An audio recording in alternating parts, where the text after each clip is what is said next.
Hello, sippers. I'm Demetrius. I'm Renee. And I'm Martia. And this is Sipping and Wine, a true crime podcast. Hey, ladies. Hey Hey, there. ladies. Hey, sippers. Hey, Demetrius. Hey, sippers. How you guys doing? I'm good, girl. I'm good. I'm Tuesday. Right. Exactly. That Ready part. for this presentation of this week. Doing a little something different, sippers. So get ready. I'm ready for that. Okay. So although we are a true crime podcast, we also discuss many other topics that might interest you. So please make sure you keep listening after our case discussion because we have a few other segments you don't want to miss. So ladies, before we go any further, let's jump into our drink of the week. Yes, please. This week, drink of the week is called the Something Blue cocktail. It has hypnotic liqueur, white wine, and ginger ale. Am I saying that right? Some people say ginger ale, ginger ale. Ginger ale? Ginger ale. Say ginger ale? Ginger ale Okay. to me. Okay. I've never heard it said any other way. Huh. Yes, honey. Me And as neither. always, we will list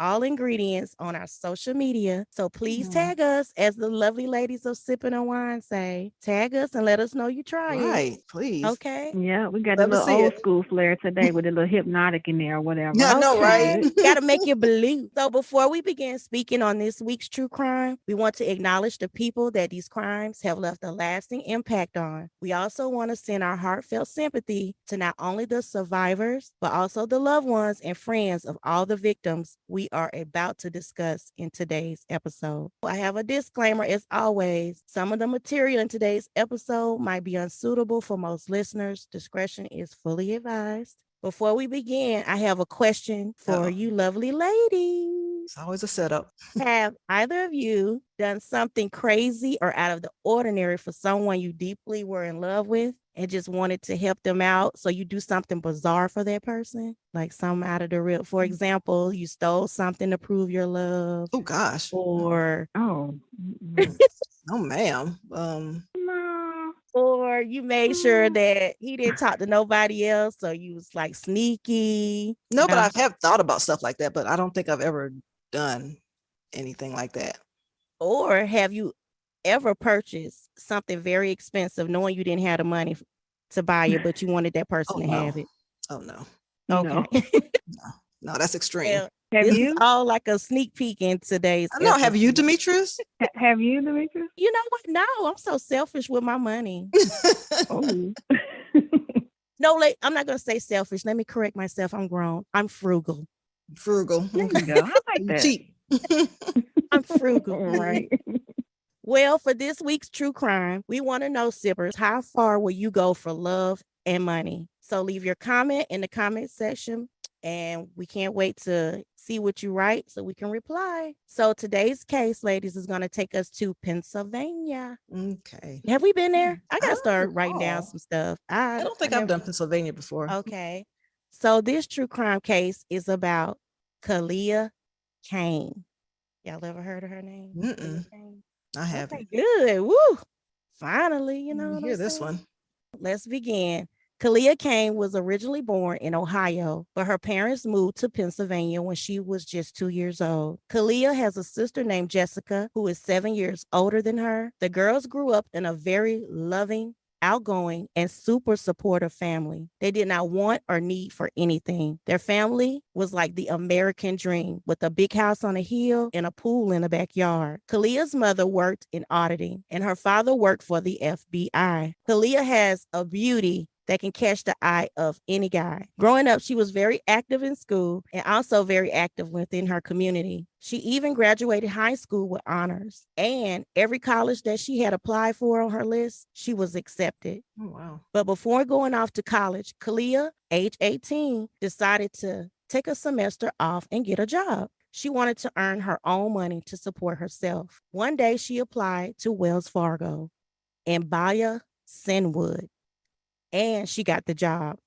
Shortly thereafter, she enrolled in a community college and began classes in the fall semester. One day, she met a young man while walking to the bus by the name of Malcolm Moore. He was 22 years old at the time, who introduced her to his friend, Marquise Wilson, also known as Mark. He was also 22 years old at the time. He was tall, dark, and handsome with tattoos. Marquise definitely had caught Kalia's attention and wooed her with his charm. The pair chatted for a minute. then exchanged numbers because Marquise explained how he worked as a youth minister at a community church and wanted to talk about scriptures if she was interested. So, feeling comfortable about this newfound friendship that she had with Marquise, Calia calls Marquise the next day to ask about the scriptures he has for her. He tells her there are no scriptures. He just thought she was attractive and wanted her number. So, what kind of pickup line was that? So only a week after meeting each other, Marquise tells Calia how he is pursuing a rap career, and he plays some of his music for her. After hearing some of the songs, she immediately falls in love and tells him that she loves him. Not long after, Marquise shares how he doesn't have money to continue with his studio time, and he was already struggling to make ends meet. Plus, he was living out of his car. Since he knew Calia worked at the bank, Marquise begins asking a series of questions on how the bank operates. He wanted to know if the banks really carry dye bags, are diamonds held inside the bank safety vault, and how much money does each teller actually carry in their drawer. But there was one question that Calia could not answer right away. Marquise would ask her, "Can I rob your bank?" Oh my gosh. Right. Do it, girl, but I guess since you're telling us this story, I kind of know where All it's right. going. Ooh-wee. She immediately brushes him off and tries changing the subject by telling him there are other things he can do to make money. Number one would be to get a job. She casually tries to drop the conversation, but that's all Marquise would talk about. He even came up with over the top plans on how to do it. Calia begins to feel like his plans will only get someone hurt or killed. So she does the unthinkable. She devises a plan to rob the bank. Wow. So being in love and not wanting to see him homeless and Girl, he living would in be his homeless. car, Ooh-wee. right? She decides to help because she wanted to see him flourish with his rap career. After much discussion about it, Calia Kane, at only 18 years old, masterminds a well thought out plan on how to rob the bank. At 18. Wow. Right. So Marquise and Malcolm wanted in on this, but they needed a third person to help execute this plan to get the job done. The pair recruited a close friend and he agrees to help. But after hearing about the plan, he quickly backs out and decides he doesn't want anything to do with the money heist. Ready to move forward with their plans, the pair quickly finds someone else willing to go along with their scheme. His name is Martrell Foster, age 21.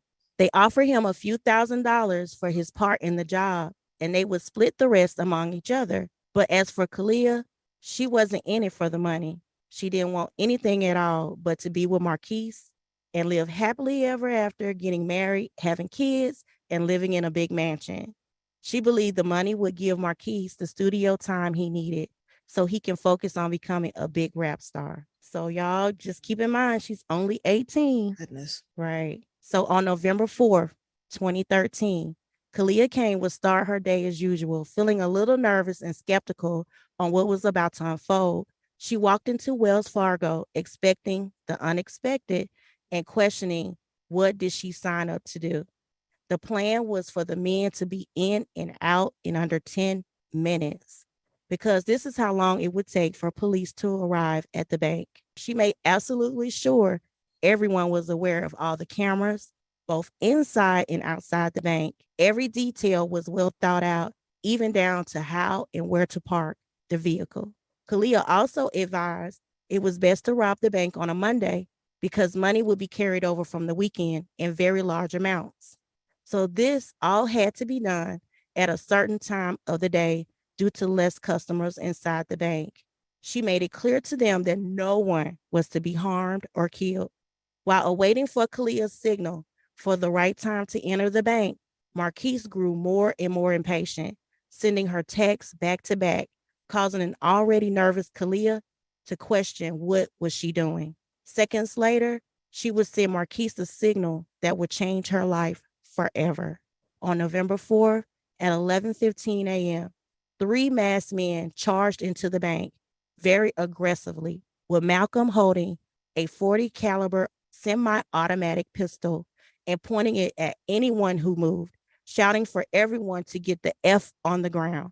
Marquise runs up to the teller counters with a very large black bag, demanding all the cash from each teller drawers. In Montreal, he guarded the door and locked it to ensure no one would escape while monitoring anyone who moved. Calia Kane hides under the counter, as the other tellers do, acting scared and concerned to not look suspicious. Because after all, she is the reason for the active armed bank robbery. The three men were quickly in and out in a matter of 60 seconds, exiting out the back door. Once authorities arrive, Calia Kane gives the same responses as the other bank tellers. When asked, what did she see or hear happen during the robbery? The detectives immediately have each bank drawer counted and cameras pulled for footage to get an overview of what took place. They noticed the robbers were in and out within seconds. It looked clean and very professional, making them question if other banks in neighboring cities had been hit. After tallying each teller's drawer, it is noted the men got away with a little over $81,000. As they continued to review the footage, detectives were able to capture the assailant's body build and height. But needing more information, the surveillance video was released to the public to help get any tips or possible leads on the three masked men, who the media now dubbed as the Masked Trio. Wells Fargo even offered a $10,000 reward to anyone with information. Shortly after the heist, Marquise, Malcolm, and Martrell decided to drive down to Atlanta to hide out. But along the way, they were stopped by police at a drug checkpoint for speeding on I-85 in North Carolina. The men couldn't get their story straight to explain where they were going or where the cash came from that was inside the car. The money was seized by authorities because they thought the cash was going to be used to buy drugs. And within days, the trio returned back to Philadelphia, down $81,000. Meanwhile, Calia was laying low and was a no-show for work. The next morning, she made several attempts to call Marquise, but there was no answer. She began to think he used her and she wouldn't hear or see from him ever again. Finally, he called back at 9:30 that night and explained to her that the money was taken by police and they were heading back to Philadelphia. Determined to get back what was lost, Marquise began planning for another bank to target. He And wanted I'm to sorry start. to interject. I'm Mhm. sorry because this story is crazy, but is it legal for cops just to take the money just because they think it's going to be used? Like, is that probable cause?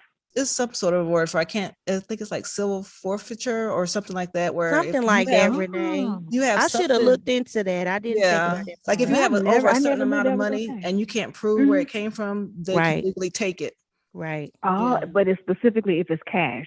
They're not looking Yeah. at your bank right, account. Oh, okay. Wow. right. Okay. Fun fact. I didn't know that. Yeah. All right. And if you Sorry. can't prove Carry it, then on. you can't get your money back. Like you can't, like if you're a drug dealer, you Oh, can't go back and shoot. say, well, I've had these check stubs, this is where it came from. I mean, usually it's just Right. out. So yeah, they could take it. Dang. He wanted to start targeting other banks such as Bank of America or TD, but Kalia told him she only knew how Wells Fargo operated and to stick to what she knew. Kalia scoped out 11 banks, y'all, until she Oh my found the gosh. one. This time, she advised the crew to rent a U-Haul van and put it under a fake name. It was to be used as the getaway vehicle, stating that no one would suspect the U-Haul being part of a robbery. Okay, sippers, I already look at white vans. But Yeah. you know what I'm saying? I'm side-eyeing white vans. Now I got a side-eye U-Haul. Man. That is very bizarre. A U-Haul used for a robbery. Mm. On November 12th, 2013, a very nervous Kalia will go inside Wells Fargo at 200 Skull Hill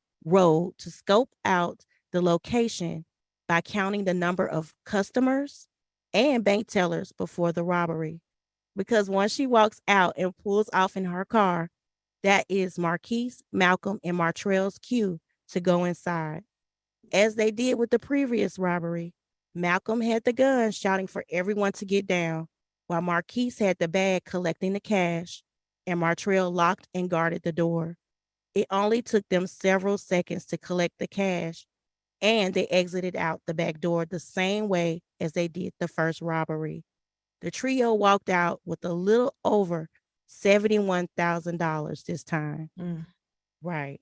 Right after the heist, they all drove down to Atlanta to lay low.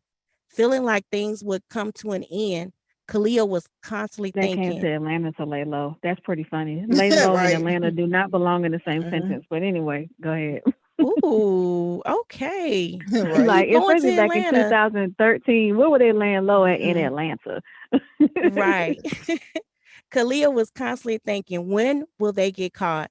But once again, not thinking of herself, she was hoping that this time the money would help Marquise with his studio recording time and help him make better music videos since he lost all the money the first go round.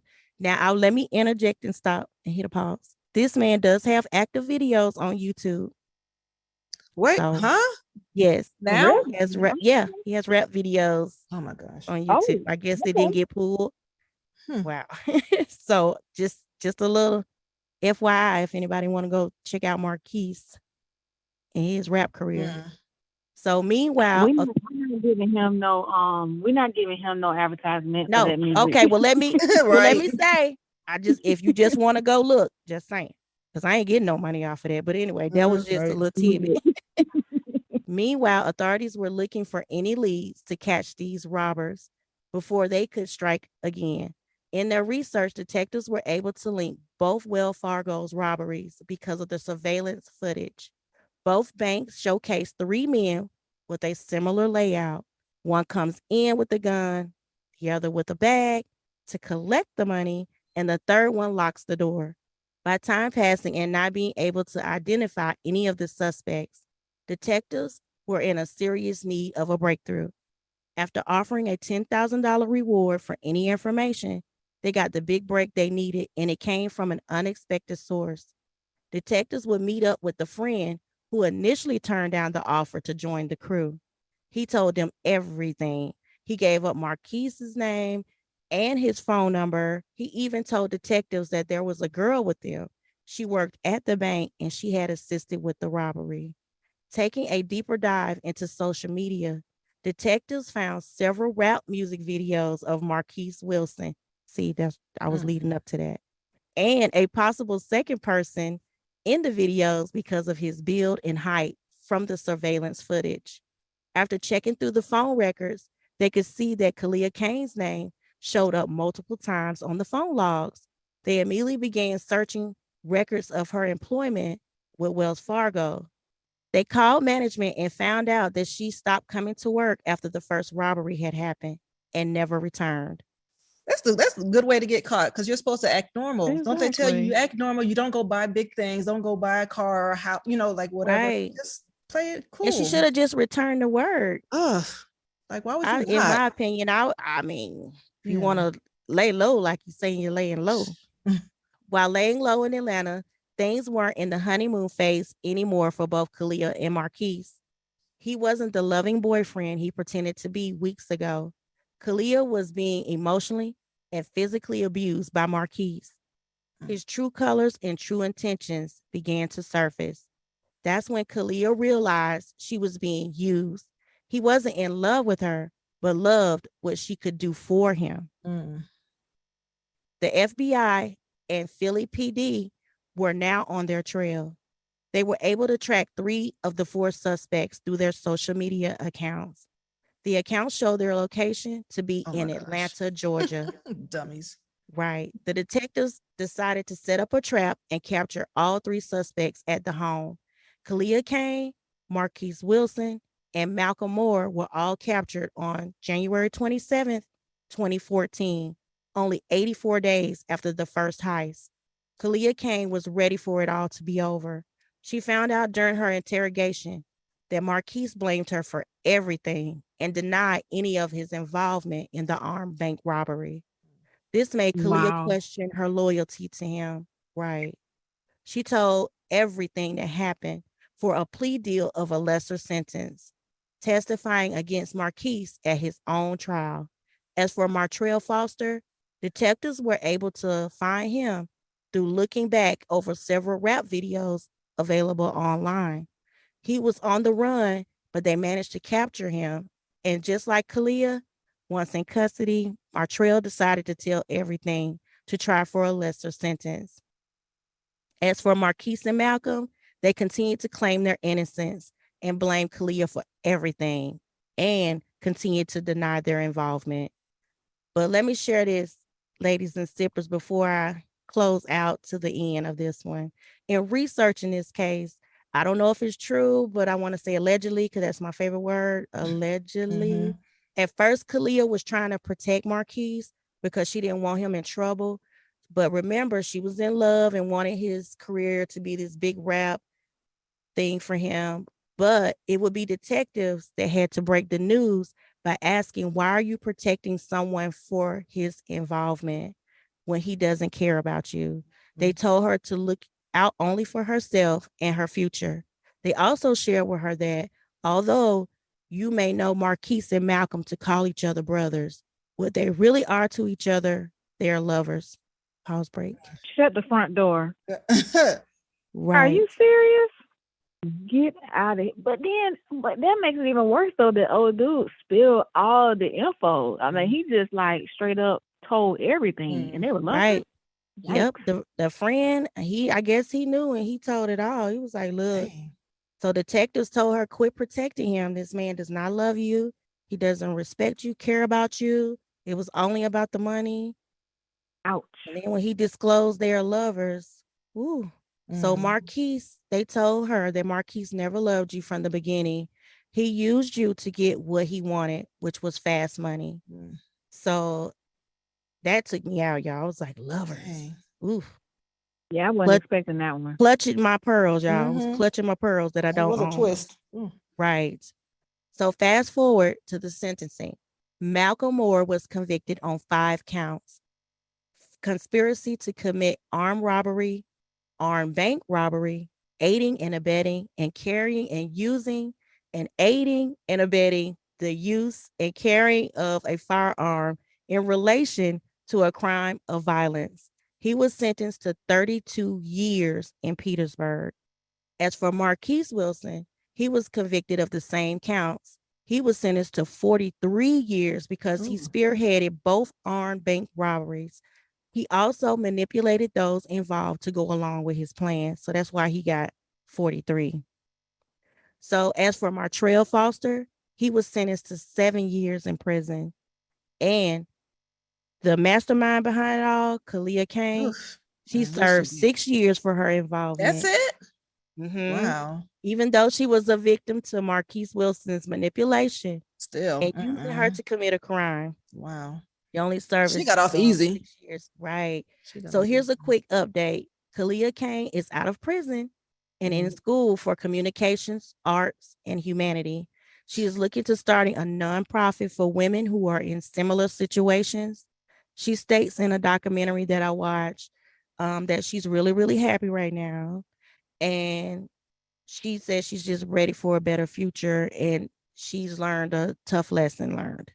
She said love will make you do some things. So Clearly. She yes, went off but the deep end on that one though. yeah, but she was just 18. So I guess you see this guy being a rapper, you Mm, like, yeah. But man. so 18 that go pulling all back to that my off. Oof. question. My question was, how far would you go for money and Ooh, not love? that far. Wouldn't go that far. Not that far. I ain't Not risking that going to far. jail for nobody. Right. Mm-mm. So all right, ladies, we're gonna Wow. close the book on this week's true crime of Hmm. Kalia Kane. Well, hopefully she does Wow. better in life since she kind of, she's still, Right. got a lot of life to live. So, Right. goodness. Please don't do that no So more, though, girl. no, don't do nothing else Oof. for any man Exactly. that's that Really. bizarre. So all of my sources are available online. And like I stated, Marquise does have rap videos. So Mm-mm.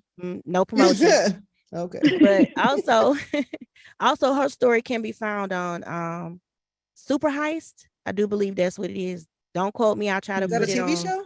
Yes, I haven't it's heard a that one. TV show. It's called Super Heist. I think Okay. it's on Oxygen.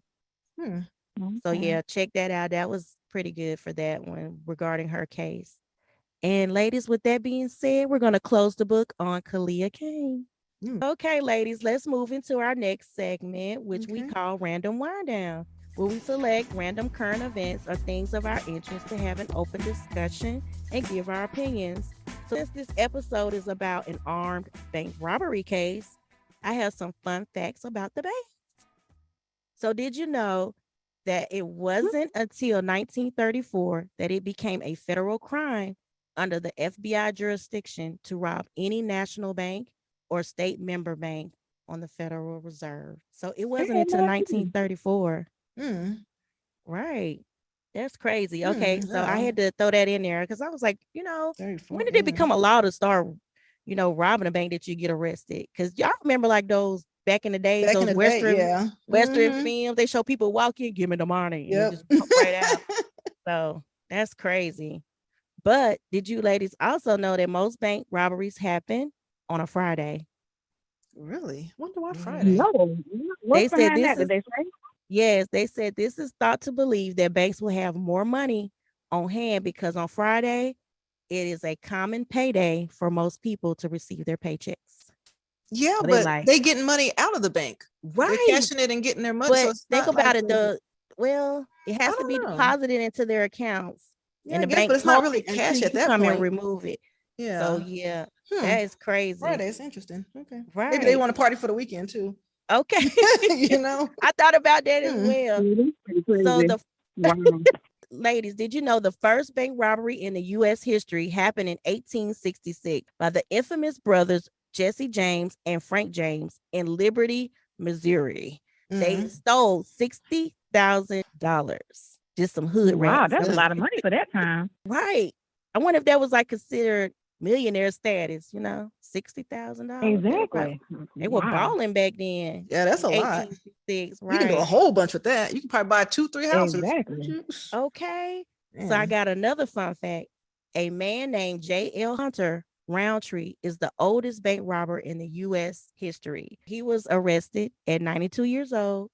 J.L. Hunter Yes. Roundtree is the oldest bank robber in the U.S. He was arrested at 92. My thing was, were you trying to be like well known before you left this earth, or what were you doing? Like, I mean, he was robbing at 92, or he just got caught then, and he was doing it like long time before. he was just arrested at 92. He's the oldest robber ever captured at 92. Can you imagine being 92 and going to jail? Right. Oh my No, gosh. I can't. I wonder if that's what his plan was. Like, you know what? I'm sick of this.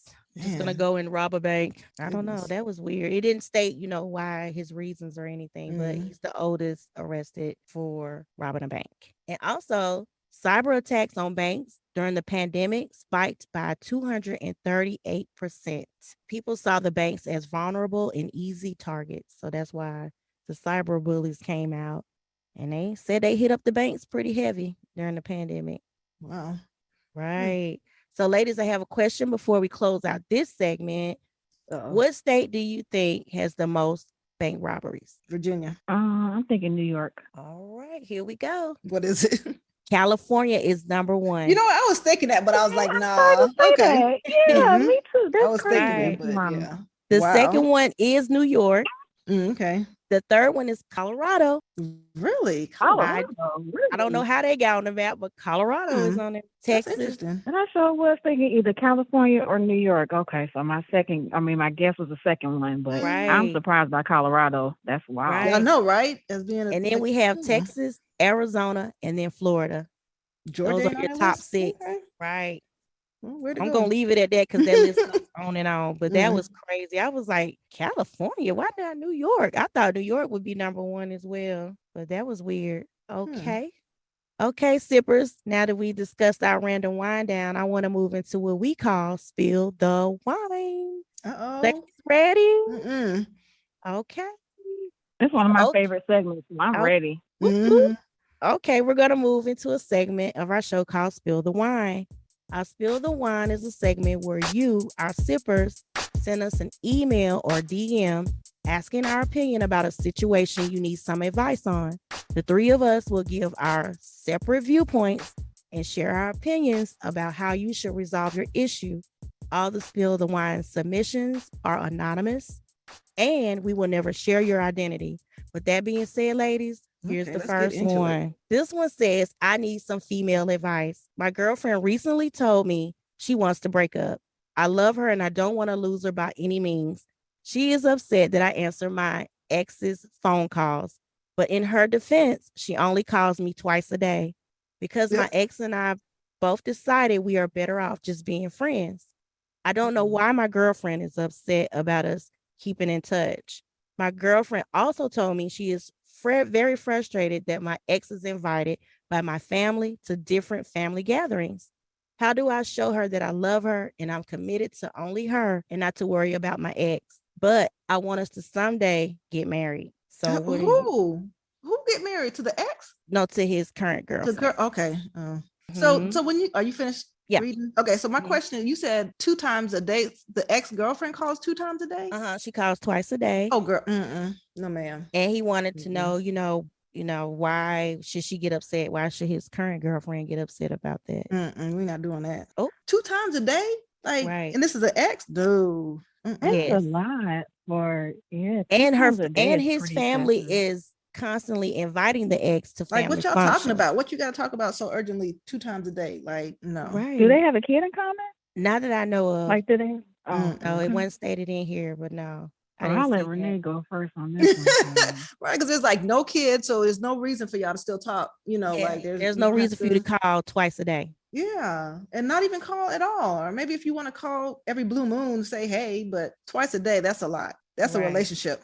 So his girlfriend has every right to be upset. I wouldn't stay because he I- clearly wants the other one. Because I mean, if he's talking, Ooh. I don't know. It's just Well, I'm gonna say she needs to leave you, like Renee said. That's gonna be my wholehearted decision, Mhm. point blank, period. She shouldn't have to suffer through any of that. Your family inviting the ex, that's like throwing her back up in her face. Like she's Yeah. an ex for a reason. Let her go. Let her go. You have no Mm-mm. ties. Let her go.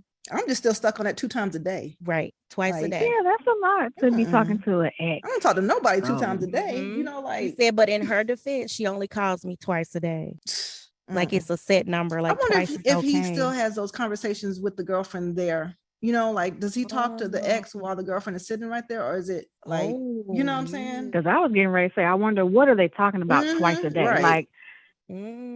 Like, is she the first person you that's a speak lot. to? Like a good morning and then a good night? Ooh, no. Ooh. If it was something like that, even worse. Nope. No. Well, his question was, But how do I show her that I no. love her and I'm committed to only her and not to worry about my ex? Stop talking to the ex. How about that? Ooh, okay. I mean, Yeah, you start by not talking to the ex and then get your family members on board. Tell them to stop inviting the ex to these different events, because no matter how hard it hurts, how bad it hurt, when it's an ex, the family needs to like cut down on their communication with the ex as well. Right. Or I would be like, if you if want you to guys are still going to hang with invite her, her, I'm not coming. or if you want to still hang with her outside of the family functions. Don't bring her around the new girlfriend or whatever. Right. But Okay, y'all don't need to that's hang at good. all. That's a good suggestion. But you're still speaking to her twice Yeah. a day. If she's getting upset, she's uncomfortable with you two talking. I mean, that should be common sense, though. It shouldn't even be that she had to say something about it. He knows that's wrong. Come on. Because what if she talking to her ex twice a day and and all that? Ooh. He would have a problem with that, I'm sure. I believe. Me and Kane hold that grudge back. Like, why are you still talking to him? Yeah. So if it was reciprocated, how would you receive it? So that's a good answer. If it was reciprocated, how would you respond? So that's our opinion on that. She needs to leave you, or you need to change some things. Do better. Right. Change your phone number. All agree, pretty much. Yeah. Right. Or he can change his phone number. That way she can't call him or text or however they're communicating twice a day. Right. No, but I'll say keep your same number. Or he could be a man about it and say, hey, I can't talk to you anymore. And that's that. Okay. Well, there's your answer, sir. That's foul. Like that. Yeah. Because if she's upset, why would you linger that on though? Yeah, you don't do nobody, especially if that's your girlfriend. You talking about you want to marry her one day. Why would you subject her to that? Like, that's crazy. So when you get married, will that ex still be calling? Man, please look, and the ex probably gonna be there too at the wedding. That's when that's when we fight. Like, I thought about that too, Renee.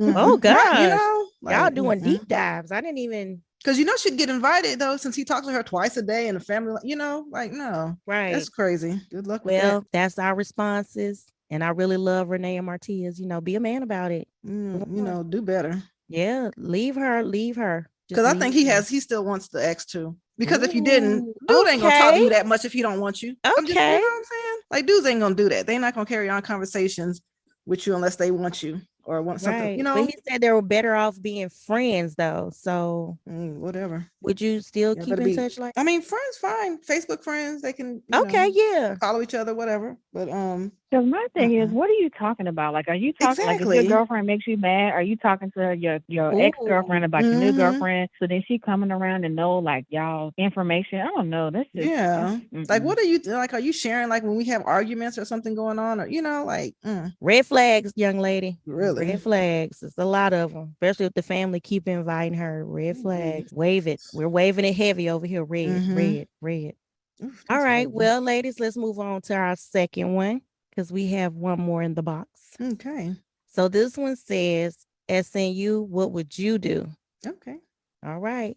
I am currently in a 3-year relationship with my boyfriend, but I feel like I am in a relationship with him and his mother.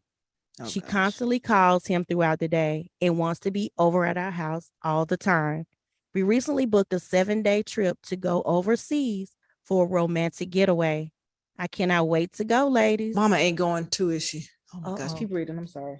That means we get to be alone and love on us as a couple. Now his mother knows about it, and she's been up his ass about wanting to go. Why doesn't she see it's a getaway for just a party of 2 and not for a party of 3? I recently told him to tell her no, because him and I need this time away. But he gave in to her request and said he would look for a flight and hotel room. Well, I overheard her say, I can stay with you and that girl. I didn't know what part to be more upset about, her wanting to go or her saying that girl. I told him to stand up to her or I will tell her she cannot go. Well, he told me to go for it. How would you handle it? P.S. I don't want to play nice girl, but I don't want to be rude. Thanks in advance, that girl. So y'all, how would you handle that girl? I tell him he need to go F his mama then if that's what he wants, because we're not about to do all that. Like I don't care how nice the trip is. I'm not going if his mom is going, and I'm not even. This is not one of those. This is what I would do. I know for sure. Like I'm not going if your mom is going. And it's the 3 of y'all. That's crazy. Yeah, that's crazy. So I clearly he would have to make a boy. choice right then and there. Yeah. And then he threw it off on her for her. I'm about to say, he's gonna put it off on her to tell his mom. No, you need to let her know she's not coming. Right. So my advice would be to, if he gave you the go ahead, I'm going to her and be like, look, this is just for me and him. I wouldn't even have that conversation with his mama. You wouldn't? Nope. He need to do that. That's his mama. You're not about to put me up at no. Way. Yeah. And I'm actually really cool with my mother-in-law, but I would not have that conversation with her. Yeah. It would have to be him. Exactly. What he don't want to do is look like the bad guy. That's what he's trying to do. Is continue to make his wife or girlfriend look like the bad guy. Right. But my thing is, why does she feel like she need to tag along if they're going on a romantic trip for 2? Like, why do you need to be there? And then she said she could go, but and stay with you and that girl. Like, it's been 3 years. I'm still called that girl. Right. Yeah. That's so disrespectful. So you wouldn't address anything? Nope, I wouldn't have no conversation with his mom about it. Nope, that'd be on him. And if he can't do it, then just tell him go on and F his mama, because I'm not with that. Like, no, I bet you his mom probably still do his clothes too. Does she wash his drawers? I don't know. She's constantly at the apartment or at their house. That's what she said, the house. But I'm just saying, if you're constantly there. That's weird. And you're always calling. Me personally, wow, I couldn't be that connected. I couldn't be with somebody that's that connected with their mom. No way. That's a disaster waiting to happen if they ever get married. Wow, that is. Now that you speak on it. Ooh. Yeah, that's crazy. So I guess it doesn't say it in there if his mom had like a boyfriend, husband or something.